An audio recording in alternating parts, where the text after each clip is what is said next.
महायुती सरकारचं खातेवाटप झालं असलं तरी राज्यातील जिल्ह्यांच्या पालकमंत्री पदावरून रस्सीखेच सुरू आहे. त्यामुळे ज्यांचे आमदार जास्त त्यांचा पालकमंत्री असा मार्ग मुख्यमंत्री देवेंद्र फडणवीस यांनी काढल्याची माहिती आहे. रायगड, सातारा, नाशिक, बीड अशा अनेक जिल्ह्यात या दाव्यामुळे मुख्यमंत्र्यांसमोर मोठं आव्हान उभं ठाकलं आहे. पण प्रत्येक पक्षासाठी पालकमंत्री पद नेमके का महत्त्वाचे आहे, तसेच पालकमंत्र्याचे नेमके काय काम असते, चला जाणून घेऊया या व्हिडिओच्या माध्यमातून. सर्वप्रथम सांगायचं झालं तर पालकमंत्रीपद हे घटनात्मक नाही. महाराष्ट्रात पालकमंत्री असं म्हटलं जात असलं तरी इतर बहुतेक राज्यात जिल्हा प्रभारी मंत्री असंच म्हटलं जातं. 74व्या घटनादुरुस्तीनंतर जिल्हा नियोजनासाठी जिल्हा नियोजन समिती यांची निर्मिती करण्यात आली. जिल्हा नियोजन समितीचे पालकमंत्री किंवा जिल्हा प्रभारी मंत्री हे पदसिद्ध अध्यक्ष असतात.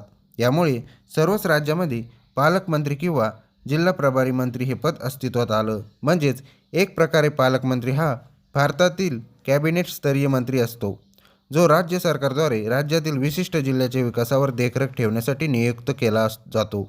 पालकमंत्री जिल्ह्यातील विविध राज्य सरकारच्या योजना आणि कार्यक्रमाच्या अंमलबजावणीवर देखरेख ठेवतात आणि जिल्ह्याची प्रशासन कार्यक्षमतेने कार्यरत असल्याची खात्री करतात. त्यामुळे पालकमंत्रीपद हे एखाद्या जिल्ह्याच्या दृष्टीने अत्यंत महत्त्वाचं मानलं जातं. शासकीय आणि राजकीय अशा दोन्ही दृष्टीने या पदावरील व्यक्तीकडे येणारे अधिकार जिल्ह्याच्या राजकारणात महत्त्वाचे ठरतात. पालकमंत्र्याचे अधिकार नेमके काय असतात ते जाणून घेऊया. पालकमंत्री असल्यावर जिल्ह्यावर प्रशासकीय आणि राजकीय नियंत्रण ठेवता येतं. राज्य सरकार, लोकप्रतिनिधी आणि जिल्हा प्रशासन यांच्यातला दुवा म्हणून पालकमंत्री काम करतात. सरकार म्हणून जिल्ह्याची जबाबदारी पालकमंत्र्याकडे असते. सरकारी योजना, विकास कामे, मोठे प्रकल्प, निधी तरतूद अशी कामं पालकमंत्र्याच्या हातात असतात. जिल्हा नियोजन समितीचे अध्यक्षपदही पालकमंत्र्याकडे असते. जिल्ह्यात राबवल्या जाणाऱ्या योजनांचा आढावा घेणं आणि विकास कामांना मंजुरी मिळावी म्हणून सरकारकडे शिफारस करणं ही कामं पालकमंत्र्यांना करावी लागतात. तसेच निधी वितरित करण्याचे सर्वात महत्त्वाचं काम पालकमंत्र्याकडेच असतात.